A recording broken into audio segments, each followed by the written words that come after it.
Mr. Chairman, I strongly oppose the fiscal year 2026 Military Construction, Veterans Affairs, and Related Agencies Appropriation Bill that we're considering today. Our veterans are heroes who've given so much to our country. Their sacrifices can never be fully repaid, but the least we can do is to provide them with the high-quality health care and other benefits that they're entitled to. When they come home, they deserve to know that the country they fought for is going to deliver on its promises. And today we have the opportunity to keep those promises. But unfortunately, my colleagues across the aisle have chosen to join the Trump administration in turning their backs on veterans. To start, this bill takes a page right out of the Project 2025 playbook by wasting billions of taxpayer dollars to privatize veterans' medical care. Even though this approach will only lead to higher costs, longer wait times, and more barriers to care. So while this committee could be investing in vital VA-based care that is consistently preferred by veterans and outperforms private community care, House Republicans have written a bill that will raise costs and lower the quality of veterans' care. This is unacceptable. If that wasn't bad enough, let's talk about the PACT Act. I was proud to support this historic bipartisan expansion of health care and benefits for veterans exposed to toxic substances like burn pits and Agent Orange. Since its passage, the VA has delivered new PACT Act-related disability benefits to more than 1.4 million veterans and over 14,000 survivors who have died of toxic exposure-related illnesses. The PACT Act was a promise. If you put your life on the line for this country, we will take care of you. But this bill breaks its promise by failing to provide guaranteed advance funding for the PACT Act Toxic Exposure Fund. Advance funding provides the certainty the VA needs to plan for and deliver high-quality care for our veterans who are subjected to toxic exposures. And it doesn't stop there. This bill is packed with the same cruel, performative policy riders we see year after year.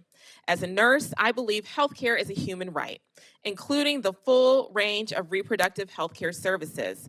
But this bill blocks the VA from providing abortions or even abortion counseling. It would force many of our veterans, like countless women across this country since the disastrous Dobbs decision, to wait until they're on their deathbeds to receive essential health care. It's extreme, it's deadly, and it's anti-veteran. The bill also underfunds military construction by $904 million, delaying critical infrastructure needs that are vital to our military readiness. That hurts recruitment. It worsens the quality of life for service members and their families, and it undermines our national security. But perhaps most alarming, this bill fails to stop the Trump administration's dangerous, unconstitutional effort to dismantle the Department of Veterans Affairs. So far, the Trump administration has illegally fired thousands of VA staff that support critical services, like processing claims benefits and keeping the Veterans Crisis Line running. And they have canceled more than 500 contracts. These cuts have interrupted veteran services and threatened the future of critical research from cancer treatments to suicide prevention. And this is just the beginning. Donald Trump's VA secretary has said publicly that the administration's goal is to reduce the agency's staff by 15%.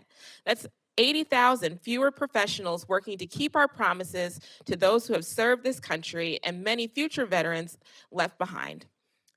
Already I've heard from veterans in my district about the distress caused by these impending cuts. At my most recent town hall, one veteran who has sought mental health care at the VA since 1970 shared his concerns about the future of his care in the midst of these impending cuts. Another constituent of mine reached out via email and shared that, quote, veterans that use the Center for Mental Health Issues are having anxiety attacks over the issues at the VA. This is the real cost of the administration's decisions. And instead of standing up for veterans, my Republican colleagues have written a bill that rubber stamps the administration's illegal and cruel acts. For all these reasons and more, I cannot support this bill. Our veterans deserve better. They deserve a Congress that will honor their service, not just with words, but with action. They deserve a fully funded VA, access to comprehensive health care, including reproductive care, and a government that keeps its promises. I ask my colleagues across the aisle to do the right thing, to stand up for veterans, and reject this misguided bill. I yield back.